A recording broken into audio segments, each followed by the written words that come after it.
¿Cómo estás? Bien, Bueno, Lu, contanos qué te trae por acá. bueno, en esta oportunidad vamos a desarrollar un trabajo ligando una teoría sociopolítica con educación física. Muy bien. ¿Y qué teoría sociopolítica han seleccionado ustedes para relacionarla? Seleccionamos el nacionalsocialismo. Buenísimo. ¿Y cuál sería el objetivo de este desafío que te has planteado? Y bueno, se nos ha planteado reflexionar, leer, pensar, investigar sobre una teoría sociopolítica y ligarla a nuestro campo de estudio, que es la educación física. Como primera medida vamos a intentar situarnos en el tiempo y en el contexto. Luego comprender variables y comportamientos, tratar de mostrar cómo funcionan los mecanismos sociales, educativos y psicológicos que facilitan el panorama para regímenes y matanzas. A la hora de enmarcar el nacionalsocialismo en la historia, ¿cómo nos puedes explicar el contexto social? Podemos imaginarnos en la Alemania empobrecida, pagando el tributo por la derrota impuesto por el Tratado de Versalles, la hiperinflación, la gente con hambre, manifestaciones sociales tanto de izquierda como de derecha. Al menos el 40% de las personas en edad laboral está desempleada. El descontento es general. La situación es injusta para la mayoría de los alemanes. El panorama mundial tampoco es muy alentador, ni en lo económico ni en lo político. La crisis del 30 y la proliferación de dictaduras en la región demostraron que eran estables por sobre las democracias que habían fracasado. Habían pagado las deudas de las democracias y restaurado el orden social, eran gobiernos fuertes. Acerca del inicio del nacionalsocialismo. Bueno, el nacionalsocialismo podemos decir que el inicio se da en el año 19, con Anton Drexler, que funda el Partido Alemán de los Trabajadores, a resultado de la derrota en la Primera Guerra Mundial. Ese mismo año aparece la figura de un joven Hitler, podríamos decir, que es invitado al movimiento por sus dotes como orador.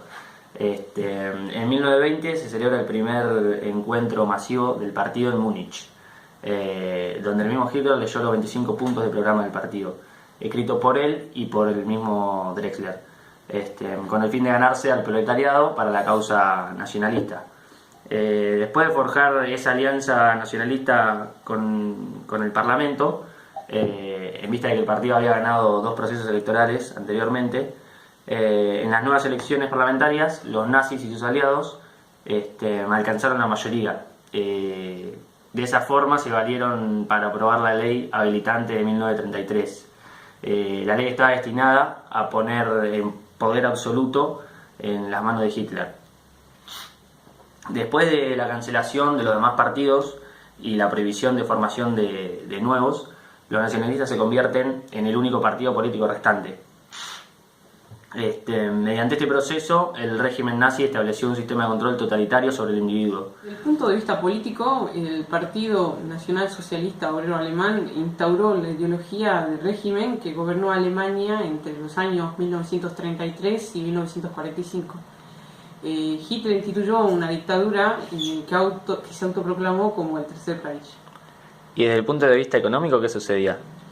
En cuanto a lo económico, se concedieron créditos a las regiones que generaran obra pública y empleo, se incentivó el abandono del trabajo femenino en beneficio del masculino, se impuso un periodo de trabajo sin remuneración a los jóvenes en edades comprendidas entre los 18 y los 25 años, y se reintrodujo el servicio militar obligatorio que alivió un poco la presión del desempleo. La economía alemana bajo el nazismo estuvo condicionada por los intereses del Estado. Pero a diferencia de la Unión de Repúblicas Socialistas Soviéticas, se mantuvo en el sistema capitalista y con él la propiedad privada. Al igual que en el régimen fascista italiano, las grandes empresas ni la banca fueron nacionalizadas. La tierra permaneció en manos de los grandes terratenientes y las condiciones de trabajo de los campesinos no mejoraron sensiblemente. Hitler hizo hincapié en el desarrollo de la industria pesada y química en manos de grandes grupos económicos e industriales, para hacer frente al programa de rearme del ejército alemán, fundamental para garantizar una política internacional agresiva y expansionista. En 1936 se puso en marcha un plan cuatrienal en busca de la militarización alemana con vistas a una futura guerra. Obviaba principios esenciales del capitalismo como el coste y el beneficio empresarial, dando prioridad a la consecución de la autarquía que permitiese el autoabastecimiento de alimentos y materias primas durante el conflicto. Esta política acrecentó el poder de los magnates de la industria militar, que conseguirían por medio de la guerra enormes beneficios, acrecentados por la política de saqueos de territorios conquistados y el empleo de mano de obra esclava y semi-esclava en sus factorías. Para adentrarnos en la cuestión educativa, compartiremos un breve fragmento extraído de un discurso del Führer, dirigiéndose a la juventud hitleriana.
Basándonos en este discurso, podemos señalar como los aspectos más relevantes de la educación alemana de la época cuestiones tales como: el maestro recibe una nueva concepción, la cual requiere una disciplina férrea, que no instruye sino que manda, y cuyas órdenes son ejecutadas por la fuerza si necesario.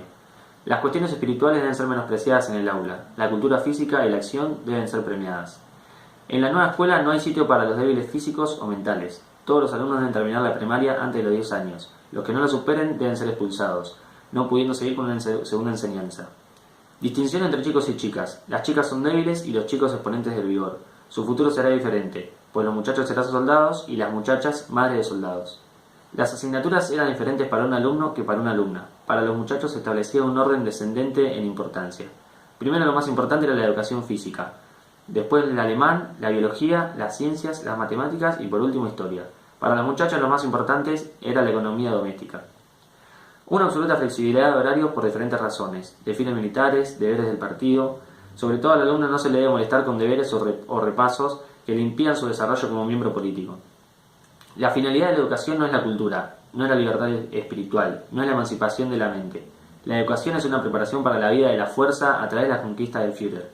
Así se consigue que no existan ya cultos e incultos, sino una sola fe, la fe de una nación en su poderío y en su Führer.